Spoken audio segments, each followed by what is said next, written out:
G'day everybody, thanks for joining me for lesson 7 digestion. I do apologize for the late release of this video.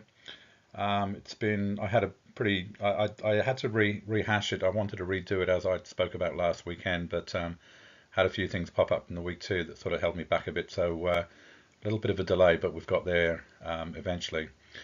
Okay, I just want to mention, look, digestion is such a big um, it's such a big system, and it sort of sits above everything. It impacts on everything. Of course, everything goes back to digestion.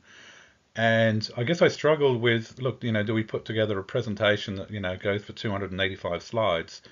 Am I duplicating a lot of information that's available elsewhere? Or do I sort of put a summary together, which I have done? I mean, it's still quite a big lesson, quite a big presentation, and attach some information, and I've done that. John Barron, who I consider to be right up there with digestion. I mean, everything he writes about, this guy really knows his stuff when it comes to digestion. It really aligns itself with the work that I do. We incorporate a lot of John's work in with when I did my training in biomedics in Chicago.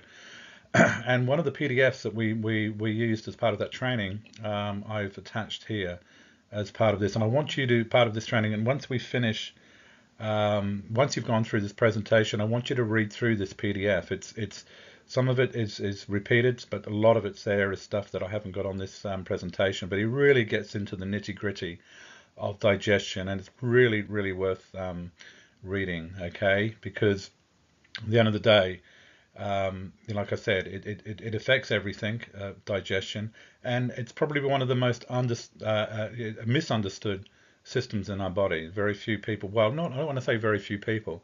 There's a lot of people, and there's a lot of professionals out there that really don't understand how it truly works, and can't put their head together, can't sort of connect the dots and put two and two together when it comes to trying to problem solve and work out what's going on. And John does it in a brilliant way.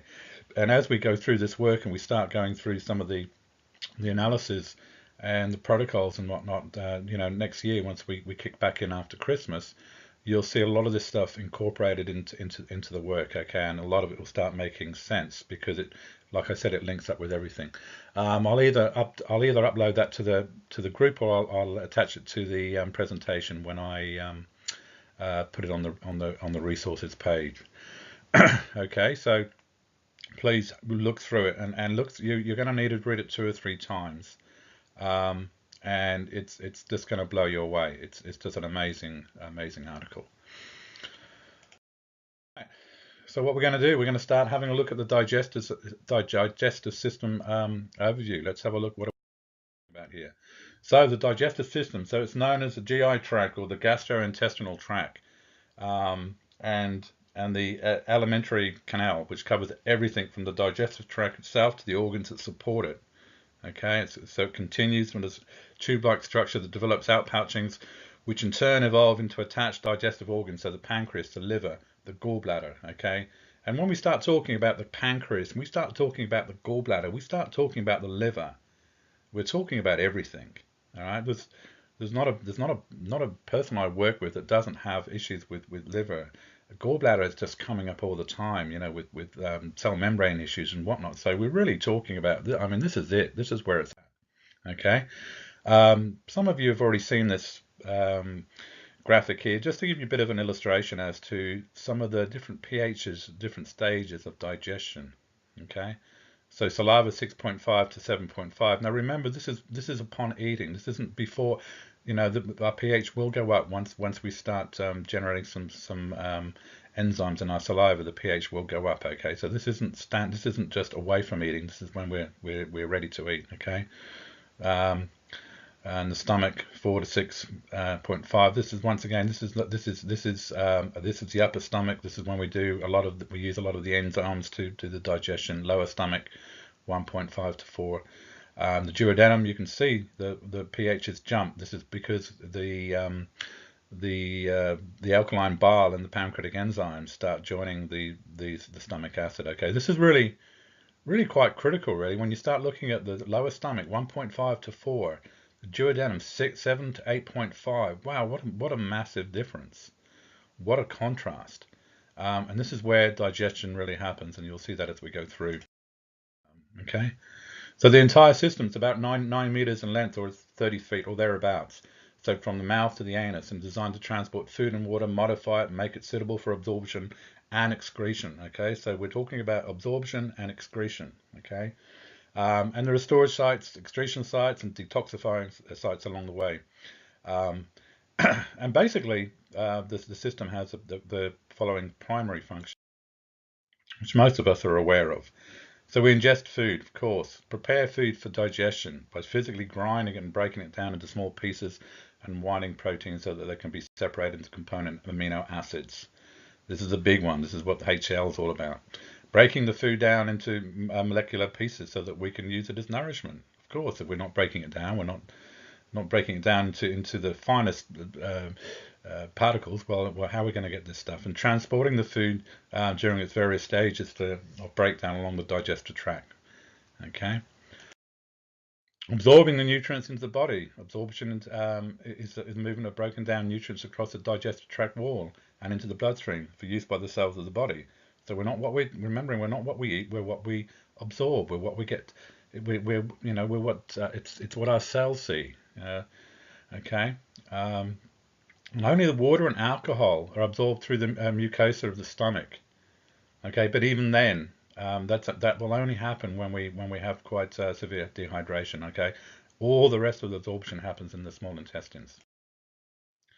Eliminating the unused waste products of digestion absorption from the body. So through the kidneys, undigested waste products pass out through the colon and rectum, of course, and the ingested material that might otherwise be toxic is rendered harmless, primarily by the liver, is excreted from the body, and that's through the bile. From a holistic point of view, the digestive system, in addition to the functions listed above, also perform the following functions. It's the first line of defense in the body's immune system. Okay, it both identifies and eliminates viruses, unhealthy bacteria ingested with our food and water. We often forget this. We often forget, the stomach being really the first line of defense. You can go out to the best restaurants in the world and have food that's prepared in the kitchen, and we're going to have bacteria, we're going to have parasites, and there's going to be baddies coming in, little critters that are going to be coming in, and we tend to forget that the first line of defense for that is our stomach and our digestive system, really, to be able to put that barrier up and make sure that we don't get impacted, because they're going to be there. We're going to you can't stop these critters coming in, but what we can do is put up a barrier for them. Okay, and it plays a key role in helping remove not just food waste from the body, but also the metabolic waste, heavy metals, and drug residues. It also serves as a drain for toxic substances absorbed through the skin and lungs. It's designed to serve as a hospitable breeding ground for trillions of beneficial bacteria, of course, that do everything from aiding digestion, waste elimination, and the immune function. In fact, as much as 60% of your immune function comes from the beneficial bacteria living in your intestinal tract. So that really sort of highlights the importance of making sure that not only do we have an environment for these guys to be able to flourish, and this is all about getting rid of the baddies, getting rid of the parasites, making sure that we have this balance of good bacteria. We're going to have some bad bacteria, but it's about maintaining this balance, and it's about maintaining an environment that these guys want to live, making sure that we have enough fiber in our diet to make sure they live. It's not about just downing bucket loads of probiotics and whatnot. It's about prebiotics. It's about providing this environment, because if we don't have that environment, well, you can see we're not going to have an immune system. And if we don't have an immune system, well, we Okay, so we all tend to assume that if food goes in one end, poop comes out the other. Everything is working as planned. Of course, this is not always the case. Digestive issues are actually more common than you think. And I just made a little note there. I've yet to work with a single client that doesn't have digestive challenges. Okay. I often say this to my clients. Look, everything goes back to digestion. When I say digestion, I mean, okay, if we go back even further, we have toxins come into the body, we have environmental toxins, we have, we have pesticides, we have stress, we have all these sorts of things. But essentially, everybody everybody has these things too. I mean, we all, shit happens. Um, but it depends on the robustness of our digestive system, really, to be able to be able to fend off these things and provide that robustness. And when we sort of start to lack in that area, that's when we start having problems and we let our guards down. So when this happens, although everybody that I've worked with have digestive challenges, it doesn't mean once we've got to this point, because digestive challenges can last, but we could have had these for 10, 15 years and lived with them. You can't just turn that around. We can't just suddenly start working on digestion and fix everything else up. Okay, so once we've got to this point, with most people, it's not just a matter of, well, let's just take some digestive enzymes and maybe a little bit of hydrochloric acid. We've got some deep-seated issues. We may have cell membrane issues that are really quite severe imbalances caused by gallbladder and liver issues, and we're not providing enough bile, we're not assimilating, breaking down, and emulsifying the fats.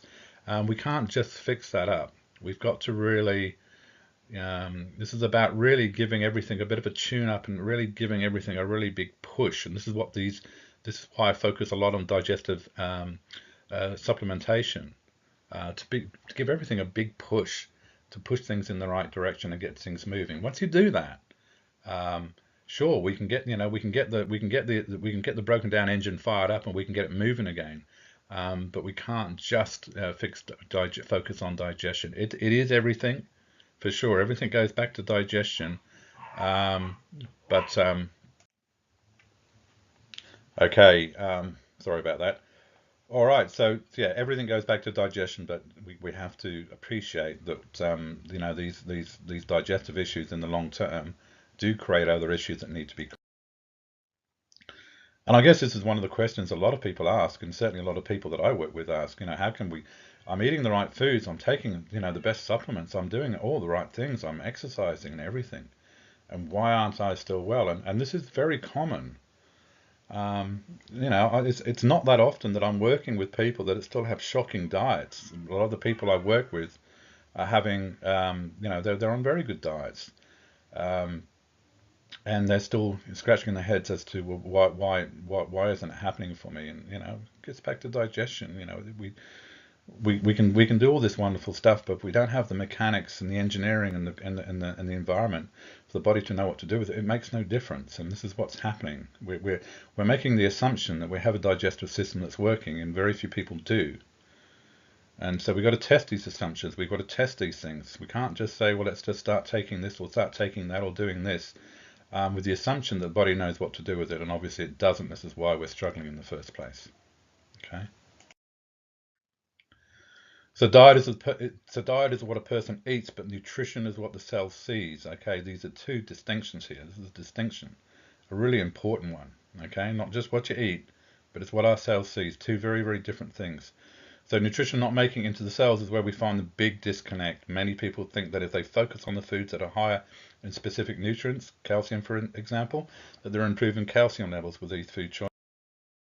Little do they realize that the body can't properly break down the food that they are eating and doesn't have the right chemical environment in place to assimilate this nutrition.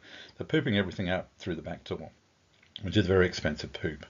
And this really sums up with a lot of people what a lot of people are doing. Okay, we take some supplements, and then sometimes often when we do take supplements, we do sort of change things around a bit. Things improve just a little bit sometimes, and then they go back to where they were before, and we end up getting into a state where we've completely lost control. We haven't got an idea. We haven't got any clue of what has worked and what is working, what hasn't worked, and we end up going around and around in circles. And most of it's just going out the back end. And this is just so typical. It's a question I get all the time. Okay. And this is one of the reasons why simply doing a simple test is like the hair mineral test, which is a great test. It's fine for, I think it's fine for, finding out about heavy metals and whatnot.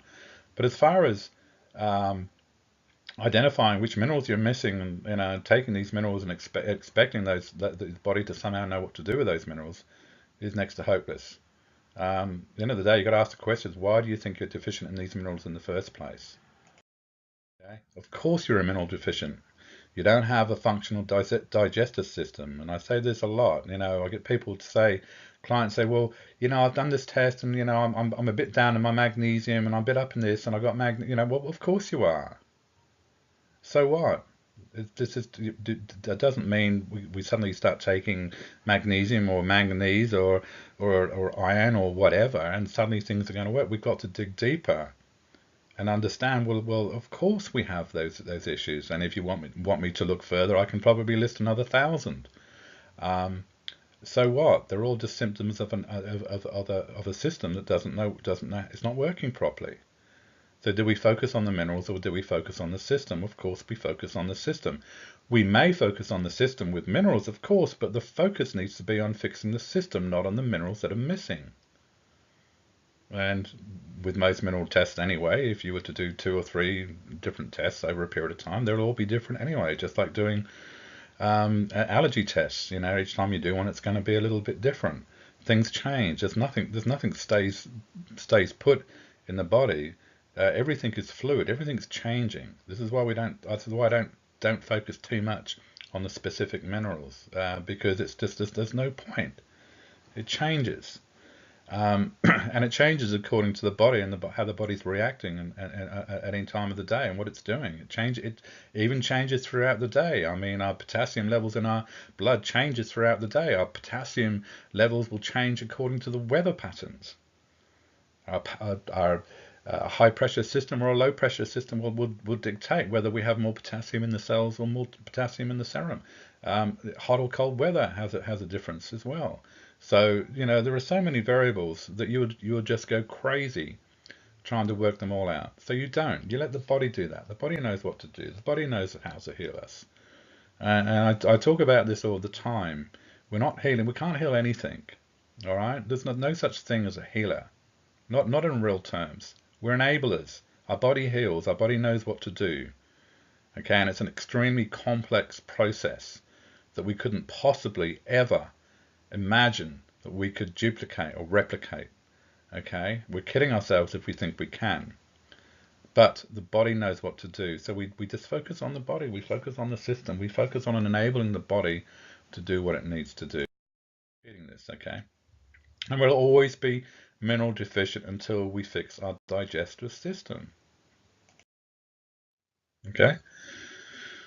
So when we digest, we're breaking down that food into elemental parts that can be used for the body. Believe it or not, the body cannot run on a ham sandwich any more than your car can run on crude oil.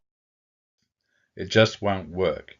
However, what the body can do is break down that ham sandwich into minerals, amino acids, fats, and sugars, and then use those nutrients. We'll hopefully be able to anyway.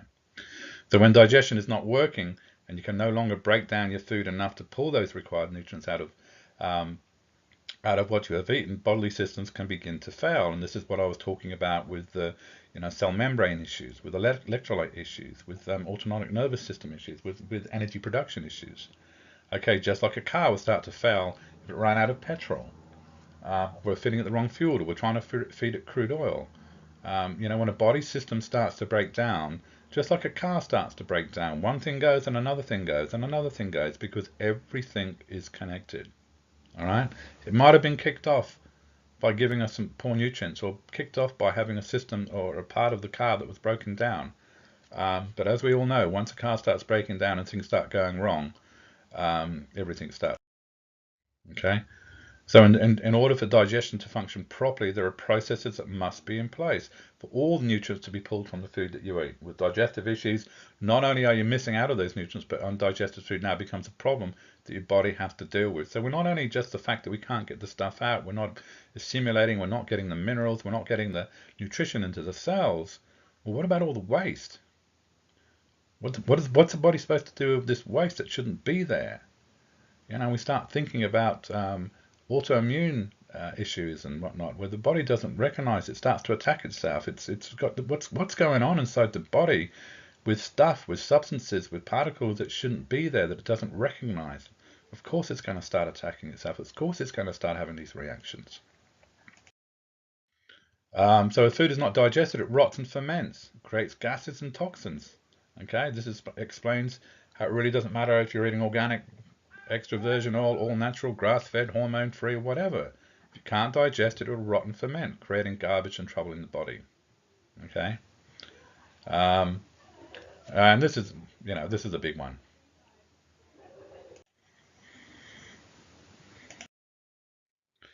Now, just going to have a look at the division of the stomach, the different parts, because the different stages of digestion, I guess, and the different, because this is one area that very few really appreciate, I guess.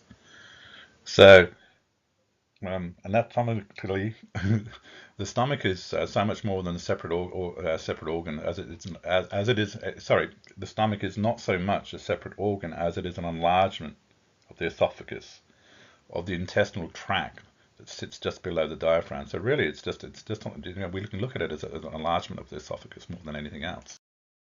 Um, in fact, the only thing that separates it from the rest of the GI tract are the areas at its top and the bottom that uses muscles to constrict and close it off from the esophagus and the duodenum on either end, respectively. Its functions are very simple: to grind, mix, digest, parcel out its content to the intestinal tract in a slow, controlled process or manner. Okay.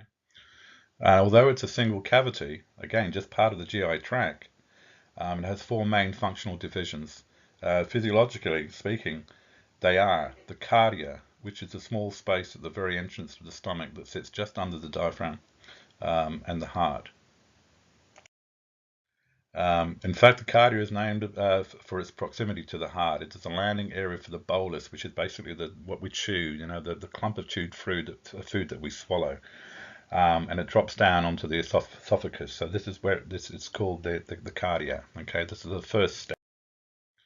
Um, just a note here: once the stomach starts working on the bolus, grinding it down to mixing it with the enzymes and the acids, it acquires a new name, this semi-digested glop or the gloop, which is a non-medical term, of course, is called chyme. And you're going to hear, you hear me talk a lot about acidic chyme. Okay, you'd be familiar with chyme if you ever vomited. Um, okay, the fundus, which is the main upper portion of the stomach. The fundus means enlargement and refers to the rounded enlarged area at the top of the stomach.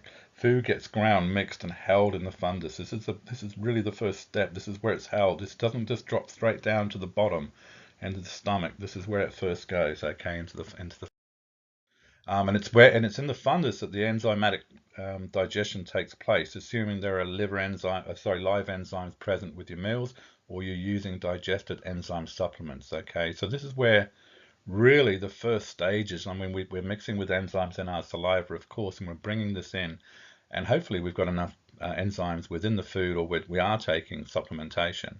And this is where all happens. This is where it starts getting churned, and we start really mixing in and start getting some pre. Okay, I mean, at this stage, stomach acid will be released, but it's only about 30% concentration. Okay, we can't have too much at this point because otherwise we're going to disable, or we're going to disable some of the enzymes. So we can add some hydrochloric acid for sure. Okay, um, but after about 40 to 60 minutes in the fundus, the chyme will then move on to the body of the stomach. Okay, so 40 minutes to an hour, we're really focusing on the enzymes. This is really highlights or emphasizes the importance of chewing your food properly to make sure that we're mixing the food with our salivary enzymes and the enzymes that are in the food and releasing those enzymes. It's so important. This is when it really one of the most important part. Although once it drops down into the duodenum, we'll talk about that in a minute. Obviously, it's where it all happens. But it happens then because we've actually done the pre-work up here, okay, with the enzymes, okay. So when it gets in the body, so the body, which is the enlarged middle section of the stomach, okay, it's a primary area of digestion, and this is when we mix the hydrochloric acid and the pepsin, which begin to work full bore at level sufficient to stop most enzymatic digestion. So at this point, we're really focusing on the protein. The hydrochloric acid is unwrapping the proteins and the pepsin is really starting to break that down. Okay, and we're not sort of focusing too much on the enzymes at this point. And then we move on to the antrum, and this is where the last part of the stomach before the pylorus, which is basically the gate which prevents the food from entering the small intestines before it's time. And actually, the major portion of digestion takes place in the antrum. This is right down at the base of the stomach. As food is held for a long time and parceled out to the duodenum in a very slow, methodical manner. Incidentally, the antrum means cave and pylorus means gatekeeper. The chyme moves through these divisions sequentially, rather than just dumping everything into one great cavity and everything just happening. There is, this distinction is crucial to understanding the digestive process. But unfortunately, although medical doctors understand the sequential nature, they understand that there is a sequence, and the nature of digestion in the stomach, they do not fully understand what it means. And this is why there's such a big issue with the understanding about digestion. It's not just medical doctors, but I see this quite commonly with in the natural field as well. And once again, that's because they base their assumptions on observation. And when it comes to observation, 99.9% of the people they see are eating typically high processed cooked food, a modern diet, not the more natural diet that our body's designed to handle. So we're focusing on observation of a person or people or society that's eating food that's void of enzymes. So we don't understand and appreciate that process. In other words, doctors' assumptions about digestion are based on observing people who eat badly consumed food, totally devoid of live enzymes, and gulp their food down so quickly it barely has any time to mix with salivary enzymes. And this gives a very distorted view of how the digestive process should work, and it has profound implications for our understanding of the digestive process and the things that can go wrong. I guess this is why, we've got to understand the process. We've got to understand the sequence. If we start to understand the sequence, we can start to problem solve and not just make assumptions like a lot of us do about things. Okay, once you understand these things, once we understand that we must chew our food and understand the reason why we need to chew our food, once we understand that once we chewed our food and it drops down into the and it gets pushed up into the fundus, that this is where the enzymes start to take action, and this is when when we start to really work on the enzyme side of things, and then it goes down to the body when we start unwrapping those proteins and start breaking them down into the amino acids using the pepsins and whatnot. Once we understand this process, we can start to be able to, it just makes it a lot easier to problem solve and start to join the dots and use some logical thinking and some common sense when we start working out what's okay. So for now, just understand that food moves through the divisions of the stomach sequentially. Among other things, this allows us to consume more than the intestines are ready for at one time. We can't just dump everything into digestion and into the intestines. And allow us to process the food slowly and prepare it for entry into the intestines in a controlled and measured manner. Okay. All right. Now we're going to talk about stomach acid, or HCl, which incidentally is probably the only chemical in the body that you can actually walk into a shop or a hardware shop and buy off the shelf, and it's identical what's in the body. Okay. HCl. So why do we need stomach acid? So here are a few issues that can come from a need for more stomach acid. So almost every nutritional deficiency stems from either a lack of stomach acid or a lack of bile flow. Poor food selection is usually a third factor. Okay, a big percentage of, I would say 80%, 75, I haven't done the numbers, but roughly 80% of the people that I work with tend to be a blood type A, and one of the reasons why blood type A's tend to have so many issues and they can manifest health issues and long-term health issues is because they have poor hydrochloric acid production. Okay, we go back to the plant eaters. We're trying to eat a modern day diet, and we're not producing enough stomach acid, and we never will. When I say we, I'm an A as well, and I see so many issues that I'm looking at that just go back to lack of hydrochloric acid. And getting back to the whole the gatekeeper, the stomach and the hydrochloric acid being the gatekeeper to what's coming into the body, the bugs, the microbes, the worms, the parasites, which then lead to all these other issues. You can start to see, H. pylori. What's H. pylori come from? Come from the stomach that's void of hydrochloric acid. All these sorts of issues.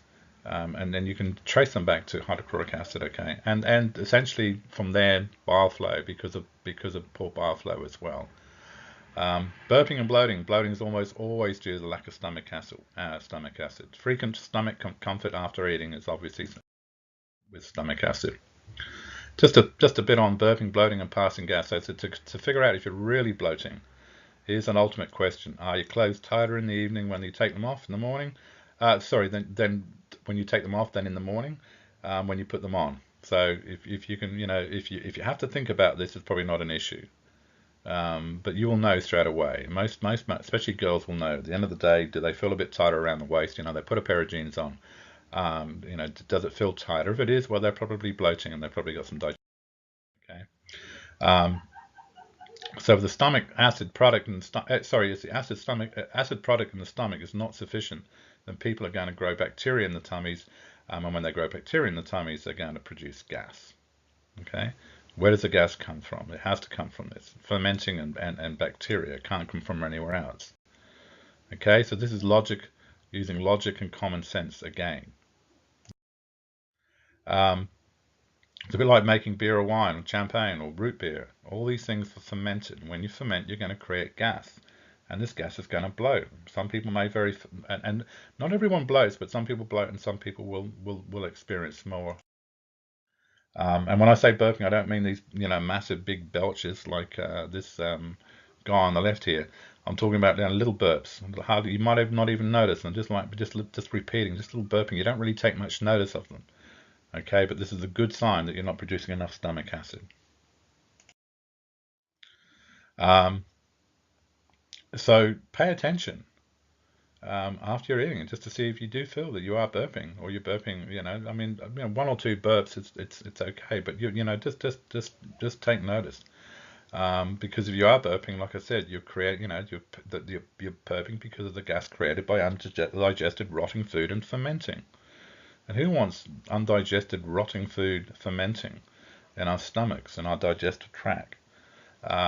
Or either the fermenting or the created by the bacteria that are living in your stomach. And it shouldn't be there. Or a combination. More often than not, it's a combination. So taking stock of taking stock of what's going on in your body is the first step of making these improvements. Okay, so these are simple things that you can observe and you can monitor. This isn't rocket science. If you feel this going on, you can be sure that things are going to be a problem. Okay, and you need to look.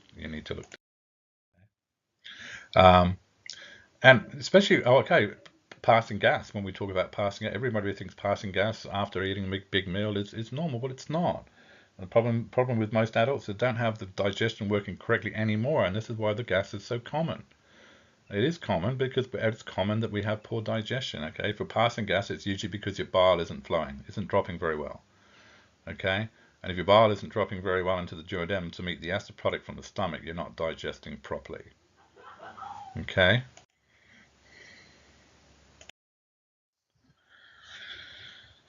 Acid reflux or heartburn. Reflux is usually caused by not enough acid. Many of you are aware of this, but some of you aren't. When we have acid reflux, I very rarely is it because we have too much acid. I've very rarely ever seen that as an issue. It's always because we have too little. Okay, and it's a multi-million-dollar or multi-billion-dollar business, acid reflux and acids and whatnot, and because we're all led to believe that we have too much acid. Well, of course we don't have too much acid. Okay, constant constipation is another issue, another good pointer to that we're not making enough stomach acid. Okay, and when that happens, when we have constipation, of course, we're slowing down the whole process. We're opening the door for the bad critters to sneak into the body. Okay. And it's the stomach acid in the first place that provides that barrier in the first place for these things to get in. But you imagine once they're in, we start getting some constipation because we're not acid enough. Everything's just we're just not providing enough acid.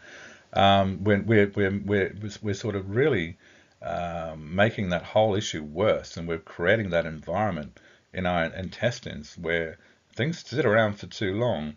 These things are going to start manifesting, and we're going to start, going to start creating a messy environment. So just a bit on constipation. So there was still that is to lose can often lead to extreme cravings due to the lack of nutrient assimilation. Constipation can lead to weight gain. And why is this the case? It's because if we're not moving things through the stomach, because we lack stomach acid, and because the stool is just too alkaline and moving too slowly, the waste that is supposed to be removed by the back door can get held up in the system for too long. And if the waste is not moved properly, it can be reabsorbed through the intestinal walls. And when this happens, and be filtered out all over again, and it goes back into the system. And if the liver is already overwhelmed, and often that this is the case, the body can end up storing the waste in fat cells. Okay, so when we look at weight loss and we look at having problem with not being able to lose weight, this is the first place we start looking. What's going on with the liver? What's the liver can't deal with stuff. It's going to wrap it up in the fat cells. It's going to store it away in the tissues, and it's not going to deal with it. It's not going to drop this weight until we start providing the right environment. Okay, so we've got to be really take this problem seriously, especially when it comes to weight loss. Not only weight loss, but of course any sort of illness. If we've got weight loss because we have too many toxins that the liver can't handle, and it's been stashed away in our tissues, well then, what other things is this going to start manifesting? It's not just about weight loss, but it's a big one. It's a big pointer. When we know we can't lose weight, we can't drop weight. What's going on? Well, we're toxic. That's what's going on. Okay. And just a pointer here, I move at the speed or the level of acidity. Okay. Many don't know this, however, that the stool often moves at the level of acidity. Your stool can move too quickly and be too loose when it becomes too acid. We think about this. Not only does this burn the intestines, I mean, think about stomach acid. Think about HCl. What is it designed to do? It's designed to digest protein. Well, what is our intestines made out of? Protein. We don't have mucous membrane like we do in the stomach to stop it eating the walls of the stomach. But as soon as it releases into the duodenum, into the small intestines, well, if it's too acidic and it doesn't get quenched by the bile and the pancreatic enzymes, well, it's going to start digesting the intestines. That doesn't happen, of course. So what happens is the body moves it through very, very quickly. Get it out, get it out, get it out really quick. Okay, so any sort of diarrhea, any sort of runny stool, I mean, there are other loose stools. There are other reasons for this, but one of the big pointers here is that we're not dropping bile. With the too acid, we're not quenching that acidity with the bile, and it's only natural for the body to want to get it out very, very quickly before we start causing problems with duodenal ulcers and whatnot. Okay. It just repeats, that the hydrochloric acid, I've talked about this a few times, so it's a protector of the human body, okay? Think about, whenever we're eating any food, the cleanest, most professional kitchens in the world, you're going to be eating salads and whatnot, you're going to be bringing in food, you're going to have bacteria, there's going to be picked off the floor, there's going to be stuff that isn't cleaned properly. Okay, we're going to be eating food from the salad bar. This stuff is going to have microbes, it's going to have parasites, it's going to have bacteria on it. It's no big deal. Um, um, I mean, I guess the reason why so many of us don't, I think we're going to, um, we think about the people that do have strong stomach acid. You think about people. Often you will see a article in the paper saying, oh, there was a big meal or a big function somewhere, and 50 people had food poisoning or were rushed to hospital. Um, you can almost guarantee those 50. Well, why didn't everybody get rushed to hospital? Okay, so was it the bacteria? Was it the bugs coming in with the food? Well, that can obviously have an effect. But what was the difference between the 50 people that did get rushed to hospital and the extra 150 people that didn't? And more often than not, it was because the people that did get rushed to hospital and did get the food poisoning had compromised stomach acid. Okay, and a lot of them would be blood type A's, I can almost guarantee. Okay, and you get the other people, the other 150 people sort of hardly noticed it. Maybe they thought, oh well, it didn't really taste, didn't fish didn't taste didn't taste right or something like that. Or, um, but these are the persons that had good stomach acid. They had good robustness. Okay, they had a good defense. Okay, these things are going to come in. But it gets back to this gatekeeper, the stomach acid being there and saying, no, you're not going to get past me. All right, this is not just about digestion. Okay. Um, so why supplement with HCl? Well, for once we get low, it's very, very difficult to build this up. Okay, so the body needs minerals in order to generate stomach acid. However, the body needs stomach acid in order to fully break down the foods and pull minerals out of these foods. It's a bit of a conundrum. Okay, without digestion, you can't assimilate minerals, but without minerals, you can't create proper digestion.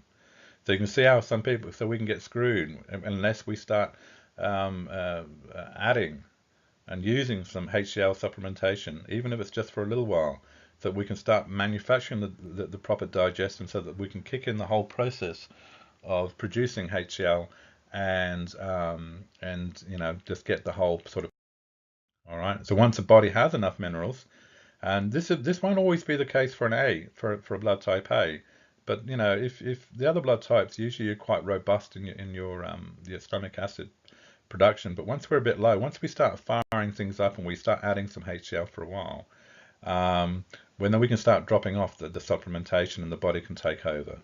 Okay, and it's going to be different for everybody depending on the mineral reserves, of course, and the food choices and everything else. But it can take weeks, it can take months, it can take years. It's down to you, I guess, more than anything else. And I guess especially it really down to especially when we start talking about trying to build up HCl reserves. Well, we've got to make sure that we're not using as much as we have been. Maybe we're using too much HCl. Maybe we're not bringing enough food enzymes in. Maybe we're not supplementing enough enzymes. We're not eating enough food that are rich in enzymes. Maybe we're cooking all our food, which is killing all the enzymes. And then our body's just, being whacked, trying to produce so much HCl to make up for the lack of enzymes. Okay, but in time, this is something that you shouldn't necessarily have to continue forever to be able to supplement. Okay, so this is just a note on the blood type A. Okay, for blood type A, look, if you want to, blood type A, look, if you're going to eat a primarily plant-based diet, which blood type A should be anyway, and we still need to eat some protein. And so, chances are you're going to have to supplement, or at least supplement some, or have some HCl as part of your digestive enzymes. But you're going to have some because we're just not going to make enough. It's just not going to happen. And if you're eating the typical modern day diet, you are going to really struggle being an A and not having HCl. Okay, it's going to cause you lots of problems, and it is causing lots of problems. Okay. Um, so most of you who are working with me or have been following me for longer than for only a very short time, you're going to know we talk about the supplementing with HCl. Okay, but one thing we must be aware of, and one thing I make everybody aware of when I work with them, um, very once we start adding in stomach acid, we're adding into we've got a body that struggled. It hasn't been using HCl, so we haven't got very good levels of hydrochloric acid for a while, and it could have been years. And when that happens, one of the things when we start, it's the acid, it's the stomach acid being released, the acidic chyme being released into the small intestines that trigger bile to move and bile to start flowing. And the gallbladder it needs to be used. The gallbladder can get very lazy if it's not used, and this is what typically happens. Someone low in HCl will typically have liver gallbladder issues because it gets sluggish. The gallbladder will get sluggish. So we start adding some hydrochloric acid, you know, without making sure that we have some bile flow. well, we can start running into problems. There again, we start digesting the intestines and we start running into ulcers and whatnot. Okay, so making sure bar flow and making sure we use a product like beet flow. This is why I say, look, without any client, look to start with at least for a month. Make sure that take some beet flow to make sure it's like an insurance policy, and just to make sure that we know we've got some bile flow. Okay, once bile starts moving again, once we start getting the process into motion again, well then the gallbladder, once it starts making bile, it wants to make more. Okay, it's quite happy to make more. It wants to work, but if you slow it down, and you've done this over a few years, it will slow down as well, and it takes away into into flow again. Okay, and remember, our bowels move at the level of acidity. I've talked about this a few times. Okay, don't just start adding an acid without making sure that we're also producing and making sure we've got good enough bile to be able to quench that acidity. Okay, this is where it happens. Okay. So how to use HCl supplements? Look, most people that I work with, I give them a document that outlines the process. Okay, so that it's what I use, the betaine HCl, and it's the most widely needed digestive supplement on this planet. Okay, it's like I said, so many people, so many issues stem back to lack of hydrochloric acid, and not just the acid on its own. It's the fact that it's such an important part of the whole process. Okay, it's not the fact that we might not be breaking. It's such a key. The acidity and the alkalinity meeting is such a key part of digestion that if we don't have one or the other, we have no digestion. Okay, but we can't just without uh, making sure we got bile flow. Okay, so just a few things with HCl supplements. Just the capsules really should be taken in the middle of the meal. Okay, chased down by at least one bite of food. Okay, we don't want them to be sat on. We want to make sure that we wash it down just a little bit. So you can follow it down with some food. Just take it with a tiny bit of water, as little as possible. Okay, we don't want to dilute our stomach acid if we can. Or we don't want to dilute, we want to minimize any sort of dilution. Okay, so take it in the middle of each meal. Okay, and when we start taking hydrochloric acid, the best way to do it is to start taking one capsule, and when we do this, make sure we take it with a meal containing no starches. Okay, it's the starches that are going to feed the bugs and the bacteria. So the last thing we want to do is to try and feed the bacteria while we're trying to knock them out in the first. We're pushing and pulling at the same time. So no potatoes, bread, pasta, any white flour, anything like that, any sugary food. Don't have any of that when we start. We want to make sure we can maximize. We can maximize because we're going to be knocking these guys out. Okay, this is the whole plan. But start off taking one capsule. Okay, take one capsule with one meal. And if you don't feel a warming feeling in the bottom of your stomach, and not everyone's going to feel this, then the next meal you can, but after about 20 minutes after the meal, it's okay to move to two capsules at your next meal. Okay, and then we can, the next meal you can adding a capsule.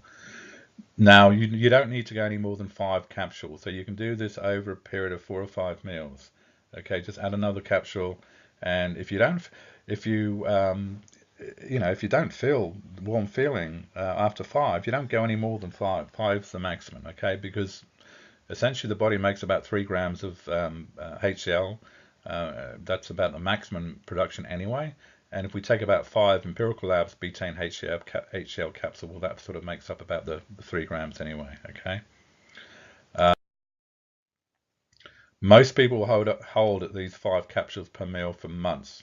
All right, so this isn't necessarily something that's going to just happen overnight. All right, you've got to trust in the process, and we've got to stick to this. Okay, but if you begin to feel a warm feeling, well, then you've probably got to the point where you're taking too many, and the next meal you can start reduce the capsules. And if you start feeling that warm sensation again, you can reduce it again. You've reached your point, and you can start dropping that down, and that your body's starting to make it. Okay. One thing to remember: if you start taking HCl and you start getting a diarrhea, loose stools or whatnot, too loose, you need to start reducing. Okay, and then really when I say start reducing them, focus on making sure what's going on with your bile, what's going on with your gallbladder, and making sure that we've got some bile flow. Okay, because we shouldn't be getting diarrhea, and we shouldn't be getting diarrhea by taking 5 of these things. But if we are taking diarrhea, we're taking 5, and we're not getting the warm feeling. Of course, okay, not everyone's going to get that warm feeling, um, but we should be producing enough bile to be able to quench that, so that we don't get the diarrhea. Okay. As mentioned before, some people will never feel that warming sensation. That's okay. Okay, but as you're feeling bloated and after you're eating and whatnot, and you're still getting the burps, and reflux especially, that you got to keep up with it. Okay, this will get better in time. It really will, but you've just got to stick with the process. Okay. Um, and there's a really good article on the attached PDF that I'm going to attach with this to on acid reflux, and I want you to do that. Okay. So we need good bile flow. We've talked about hydrochloric acid. This is one sort of half of the whole digestive process. Talk about bile, making sure that we have good bile flow. This is, you know, I I often say that I think the gallbladder is one of the most important organs in the whole body. I mean, it's a tragedy that doctors in the past and probably still in the present look at the gallbladder as something that we don't need. And I can tell you that the clients that I've worked with without a gallbladder, I can tell you it's a struggle, it's a challenge. Okay. Um, so this is one issue alone that may be the reason so many diets, healing protocols you've tried in the past have failed. Okay, because it's a bile that allows us to emulsify the fats we eat, so that it can be used for the body. And all food is either carbohydrate, protein, or fat. Not only emulsify the fats, it's going to give us the energy, but it's a bile meeting it's the alkalinity of the bile meeting the acidity of the stomach, gives us this digestion. Okay, so to process the fats we need bile. Bile is not only needed for proper digestion, but bile is also think about bile. What is bile? Where does it come from? It's a main exit pathway from filth and toxins from the liver from the body, exiting the body through the liver. Okay, so we already talked about how the junk that can be removed can often get stored in fat cells, so this is a huge factor. And when we start thinking about bile, and we need to start thinking about lipids. We start thinking about lipids, bile, emulsifying lipids. Ooh, when we think about lipids, what are we going to think about next? We're going to start thinking about cell membranes, because cell membranes are made from lipids, bilipid layer. Okay, we start thinking about cell membranes uh, because they're made out of lipids. What are we going to start thinking then? We're going to start thinking about cell membrane imbalances. So as soon as I see a cell membrane imbalance, a catabolic imbalance, or an anabolic imbalance, lack of energy, the first thing I'm going to say is let's have a look at the gallbladder. What's going on with the liver and gallbladder? Does it make sense? We need to we think through this process. Okay, it's the first thing I think of. This is why it's so important to understand the process, and understand what these things do, because it just makes it so much easier to problem solve. Okay, fatty acids turn the membranes on. Okay, it makes them more permeable. Okay, catabolic, daytime. And the saturated fats turn membranes off, less permeable, anabolic, nighttime. Okay, these fats or these lipids are like keys, are like switches.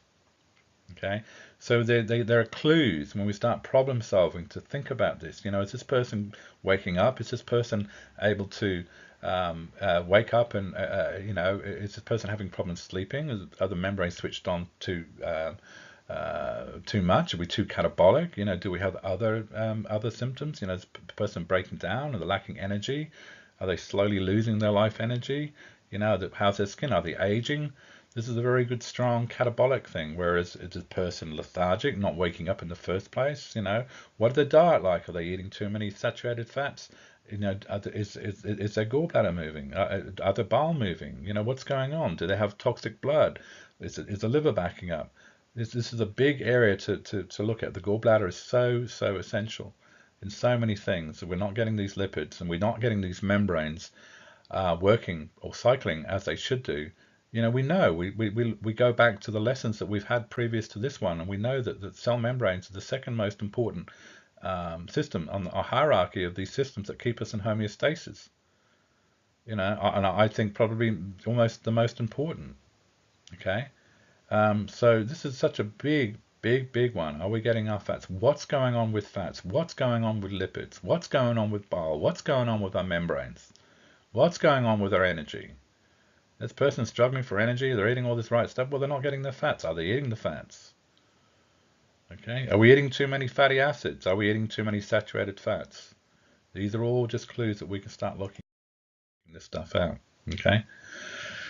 And I guess the other thing too, the first thing I think about when I think about bile issues, I think of lipid issues, I think about cell membrane issues. Well, think about what is bile. Okay, we talked about it just now. The liver dumps its toxic crap. The body ejects a lot of its toxic crap through its liver, through the gallbladder.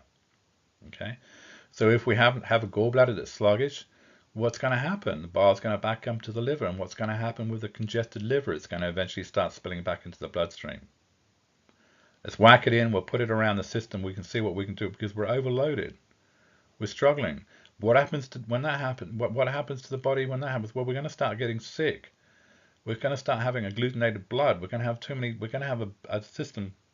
Our river of life, our blood system is going to be not only congested. It's not going to be full of crap. The zeta potential is going to be compromised. We're going to have agglutination, and we're going to have toxic crap that the body just can't deal with, and that's going to start wrapping it up into fat cells and storing it away in tissues.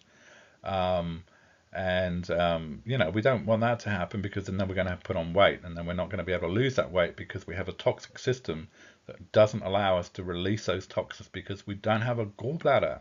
The bile's too a very well working gallbladder. The bile is just sluggish. Okay, so these are all clues that we need to look at, and just whenever I do live blood, I mean, with dry blood, we can't see this so easy, but with live blood, I mean, I've done hundreds and hundreds, if not thousands, of live blood analysis, and I can see this.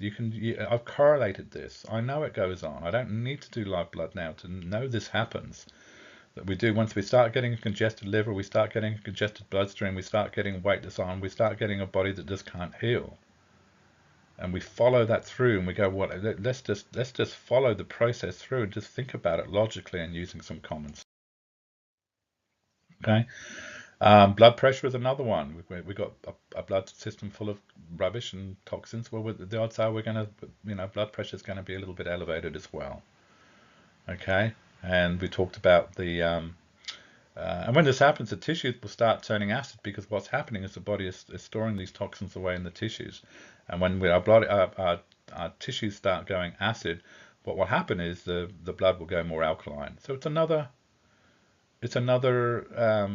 clue.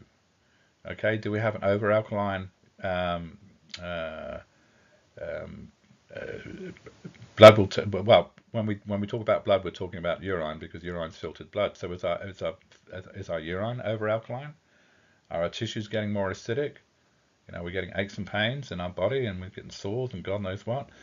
This is another sign that our body's stashing away toxins and rubbish in the tissues. Okay, and as we were learnt in the pH balance program lesson, the body perfectly balances out when the acid. If the tissues start getting more acid, the blood will start becoming more alkaline because the body knows at some point that it needs to release those toxins into the bloodstream, and when it does, it needs to be ready with the required amount of alkalinity, which is why and it's difficult to get your head around this. Is why the more acid we get, the more acids and toxins we get into the bloodstream that gets wrapped up and stashed away, the more alkaline our bloodstream gets, but the more acid our tissues get. Okay.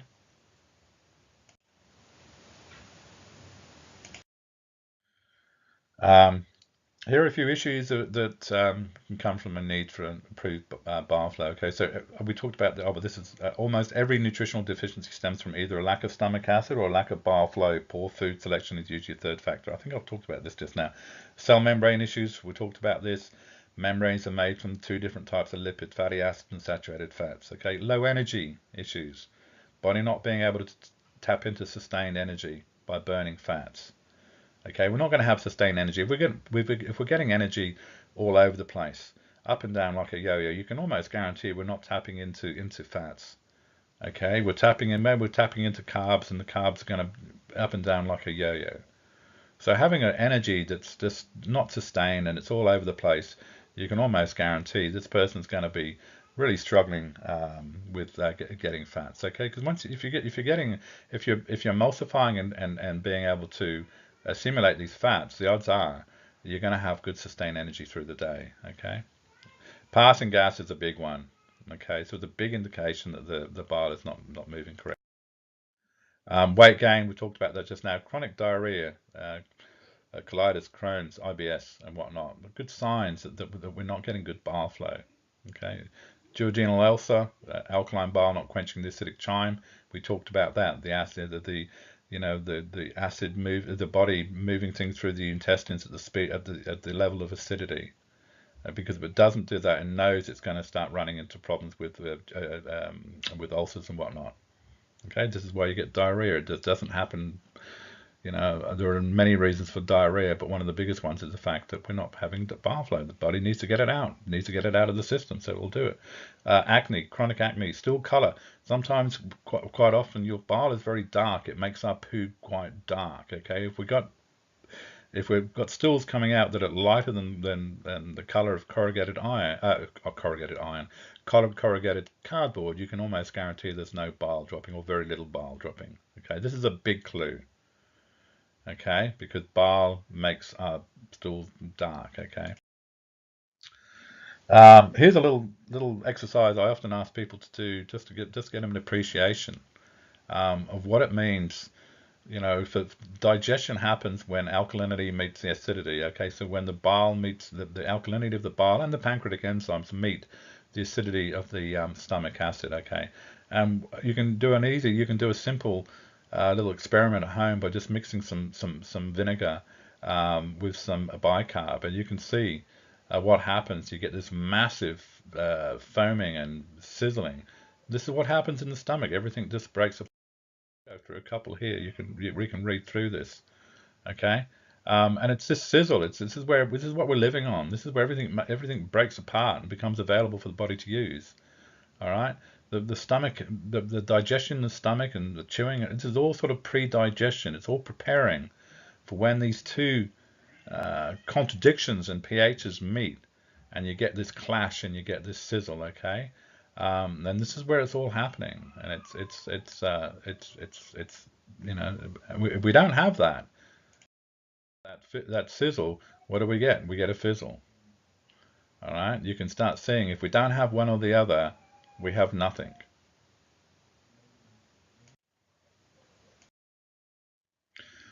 So to improve your bile flow, there are a number of things you can do, but really, what I like to focus on, and most of you are aware of this, we can use what we need to do is to use beet greens. There's not beet root. This is using the green, okay? And because the beet greens have an amazing ability to be able to help thin bile. So we're not talking about necessarily producing more bile. We're talking about thinning the bile, and this is one of the biggest problems. It's thinning the bile, not producing the bile. The bile gets sluggish. It gets dehydrated. It's too thick. It's too concentrated. And this is why I use beet flow. Okay. Now, you can't eat the beet greens, like I've said here. If you want to eat enough beet greens to be able to do this, you're going to need a bucket load of beet tops to be on a daily basis to be able to get this happening. Okay, and this is what beet flow is concentrated beet greens. It's expensive. Well, it's more expensive than most other supplements that I sell, but it's expensive for a reason. It's because there are concentrated beet leaves, and they work. Okay, it's probably one of the most powerful supplements that I use. And it's the most powerful supplements I use because it thins the bile. And we know if we thin the bile and we get the bile moving, it's everything. Okay. So improving the bile flow, there are many beet supplements out there, but few contain as much beet green as beet flow. A lot of beet products have a lot of beet root. It's not the same. Okay, so this is the one. Beet flow is what I highly recommend for clients. Okay, it's relatively expensive as just mentioned, but it's well worth the money. Okay, and at the end of the day, um, if you're willing to do this and you're willing to invest just a little bit and getting and working on your digestion and getting your bile thinned out and whatnot, at the end of the day, you're going to save money down the track because it's such a massive enabler. I mean, taking MSM is a big enabler because it starts to work on the liver. It starts to help the liver detox. But you think about the MSM, taking the MSM without having bile. We're making an assumption when we're taking MSM. We're taking these wonderful liver supplements. Are going to start helping the liver do its job. Well, for the liver to do its job, it's got to sort of dump its toxic crap into the gallbladder. And do we have an assumption that the gallbladder is going to be working? It's not dehydrated. It's not sluggish. Well, no. We need to. We need to. This is why beet flow and getting the bile thinned out and making sure it's moving is so important. And why it has so many flow-on effects. It has so many flow-on benefits. Not just the fact that we're breaking. We're able to now emulsify some fats, which is going to have a massive impact on everything. But the fact that we're able to now drain the liver. And if we drain the liver, we're cleaning the blood. We're cleaning the blood. You can, it just flows on. It's such a massive enabler. Okay, it's a big one because it enables the body to do its job. You can start to see this. Okay, it's not fixing up a specific problem. It's enabling the body to do a lot of wonderful.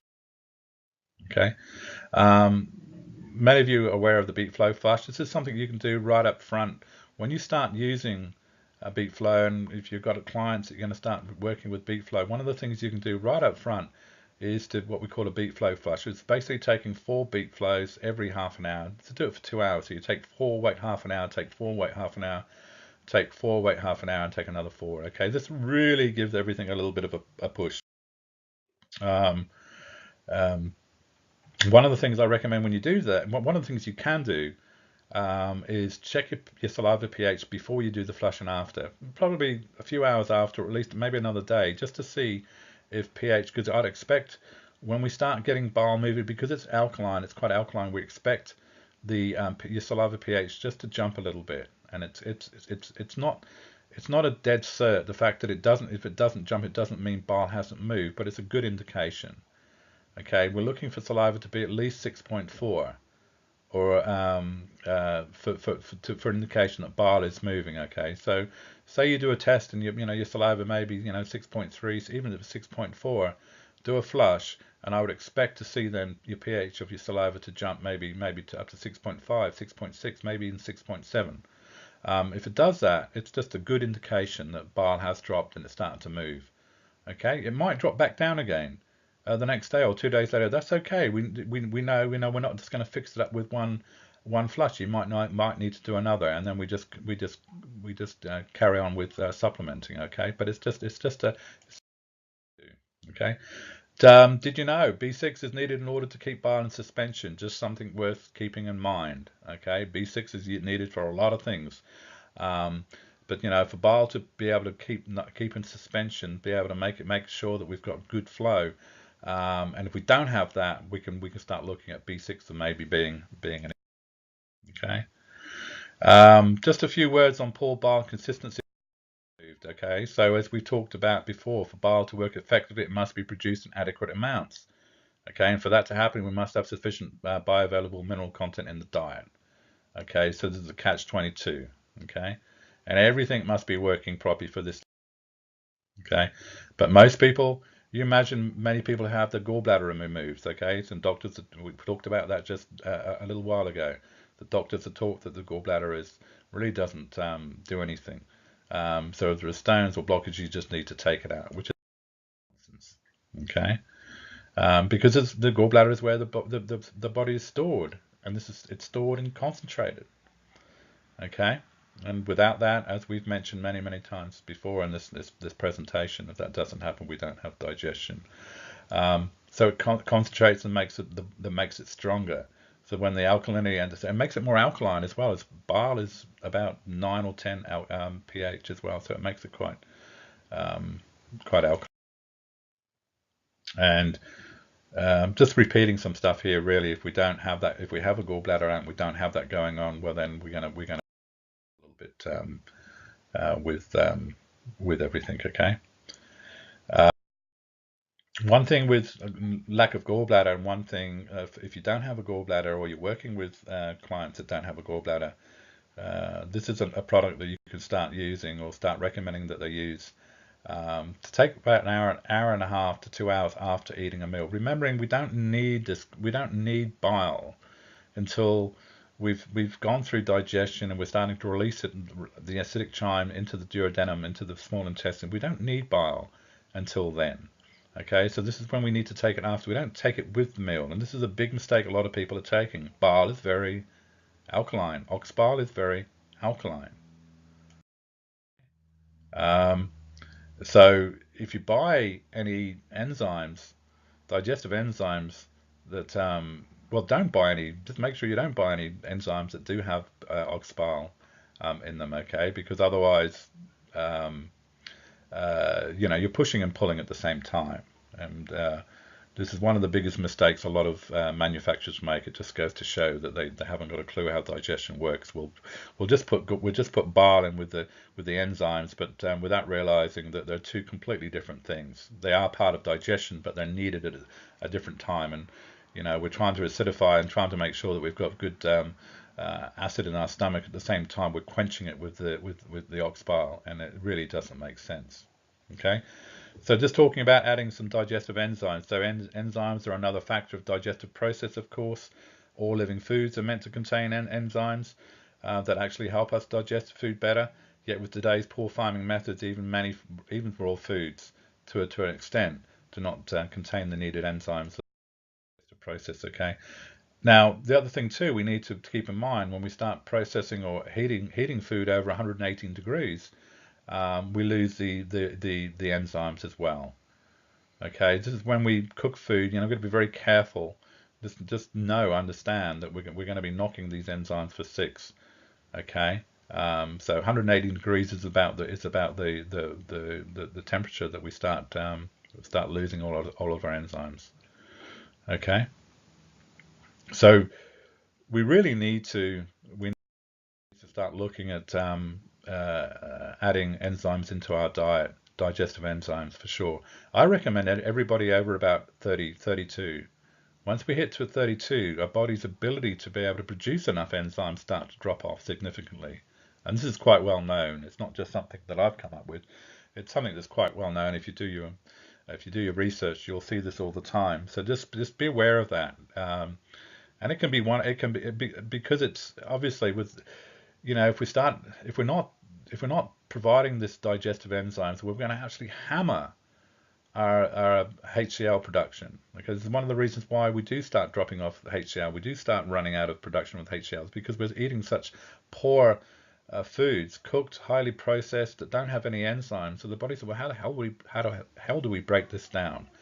Okay, so really start looking at adding some enzymes.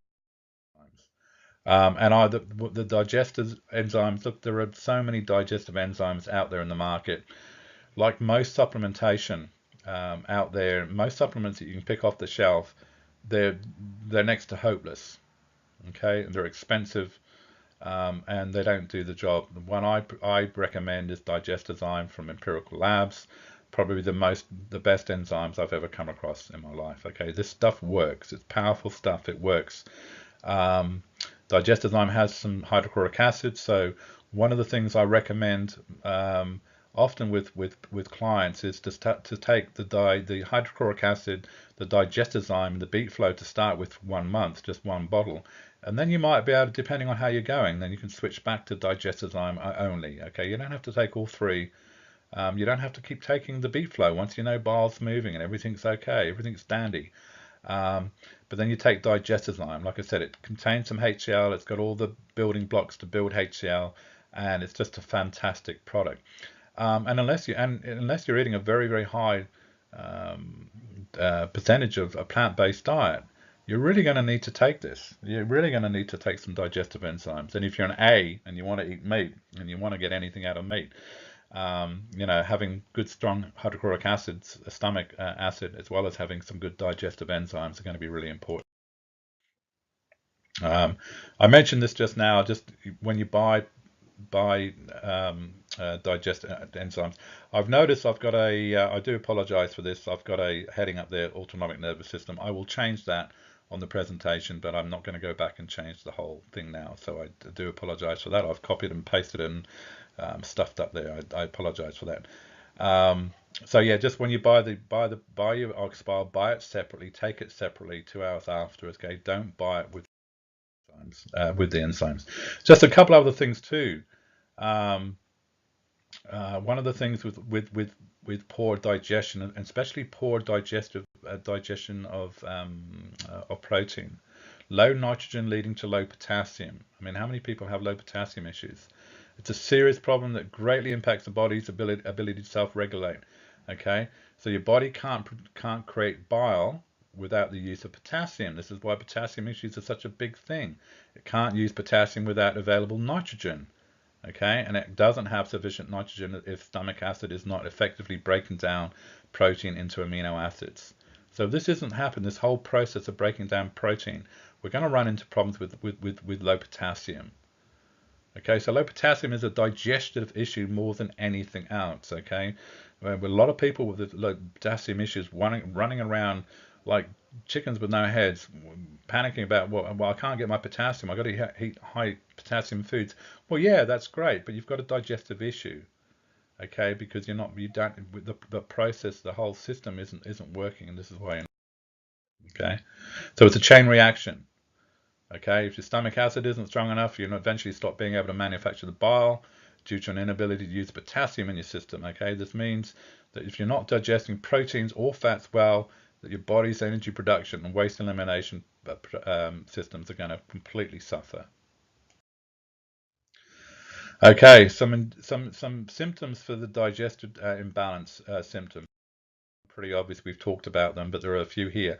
Resting systolic blood pressure less than 112. Okay, we're not getting the minerals, we're not getting the electrolytes. What's going on? Well, we're not getting digestion. Standing diastolic less than 73. Burping and bloating, passing gas, reflux. We talked about this. Light colored stool, constipation, diarrhea. All right, going on. Okay, craving, sweet or salty foods. If we're craving something, our body's screaming for minerals. What's going on? You know, we're not craving, we're craving for a reason. Okay, depression. Some foods that make us nauseous, especially in the mornings, is a really good sign when I hear people saying, I don't eat breakfast, I don't feel like eating breakfast, I feel sick in the morning. Well, chances are it's because you've got gallbladder, you've got bile, your bile's not moving, you feel crap, you haven't digested last night's meal. So of course you're not going to feel like eating, of course you're not. But it's important to eat in the morning. Of course, we fasted all night. This is what breakfast is all about. Breakfast. We're breaking our fast. And, you know, if we're not doing that in the morning because we're not digesting and we're feeling like crap, it's okay. But just know it needs to be fixed up. Okay, seeing undigested food in your stool is a no-brainer. Gaining weight, no matter what you eat. You know, I often say this to people that say, well, "I'm not eating it. I'm not eating any crap. I'm not eating any sugary foods. I can't lose weight." Well, then you've got poor digestion. Okay. And cravings frequently derail this weight loss attempts. Okay, whenever eating meats or fats restore your energy, once again, this is a sign that we've got digestive issues. Okay, and your meal, you know, once you eat a big meal and it feels like it's sitting in a big lump in like a rock in your stomach, it's obviously there. Okay, some we can look at here. We've talked about the betaine HCl, beet flow, and digestezyme. Those three are really powerful trio of digestive punch. I have helped more people turn their life around by taking these three products alone than anything else. Okay, very important. You don't have to buy the Empirical Labs product, but I suggest you do. The betaine HCl. I mean, it's the cost is very cost effective anyway. But you can get betaine HCl anyway, but don't buy it with the pepsin. A lot of people have problems with taking pepsin with the HCl as a supplement. It can really upset the stomach. The betaine HCl from Empirical Labs don't do that. Okay, beet flow, you can't get beet flow anywhere else in the world. One of the best products on the planet because it works with bile. Just do it. Okay, this is an investment in your health, not a cost. And digestezyme. Once again, we can get digestive enzymes anywhere, but most of them are rubbish. Most of them don't work. And digestozyme, oh my God, it's one of the most beautiful enzymes in the planet. I take digestozyme myself. D-limonene, this is D-limonene. Well, we're going to work on the liver. We're going to work on the gallbladder. We're going to start dissolving these gallstones. We're going to get bile moving um, uh, more effectively when then we're going to have more of a digestive punch. And dandelion root powder is another really good way of getting, well, not just it will stimulate bile production more than thinning the bile production. Okay, so beet flow is going to help thin the bile. Okay, and dandelion root can help produce and stimulate more production. Okay, and D-limonene is going to help dissolve the gallstones. And as I've mentioned to most people when I work with them, I'm not into radical flushes or cleanses. I like to do these things on a more subtle basis, and D-limonene will do that very, very well. Okay, and D-limonene, you only need to take D-limonene. You take one bottle every few months. Digestozyme you might need to take forever. Beet flow and B10HCl you might just need to take for 1 or 2 months. If you're a blood type A, you might need to take B10HCl forever as well. Who knows? Everyone's going to be a little bit different, and you need to be mindful of this, and you need to be aware of that. And it's this is something that as we get older, we need to put more focus in this area. Okay, I'm going to skip through this, but what I've done here, I've just added some information on some enzymes because we talked about digestive enzymes, and there's a I've here on the different types of enzymes. What is it work? I'm just going through uh, digestive enzymes. We have proteolytic enzymes, systemic enzymes. I sort of covered it here, so through you can have a read. One of the see me proteolytic enzymes and systemic enzymes, and one of the main enzymes I use for that is and I go through it. About working to give you and the I think this is covered a fair bit in the PDF as well. Just quickly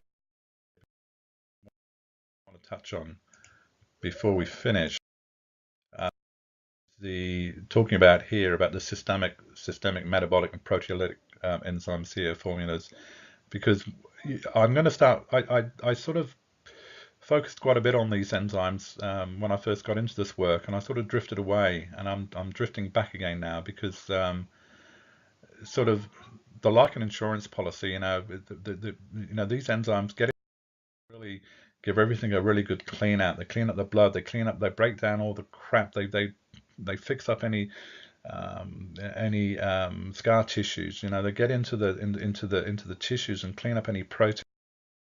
And I'm working with people, I'm just seeing that they can be expensive about understanding proteolytic enzymes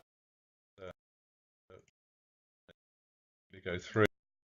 Um, some of the issues here with and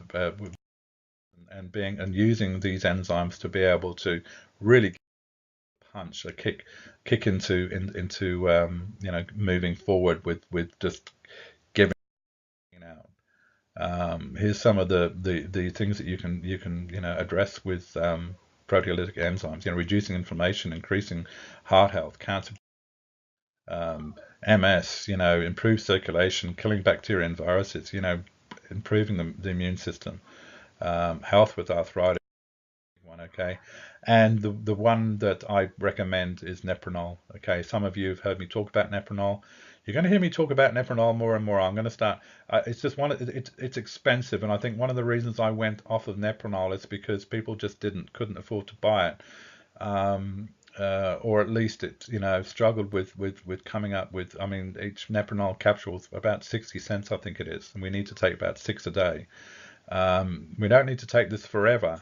But look, there's some incredibly powerful enzymes in Nepronol, and have a quick look through this.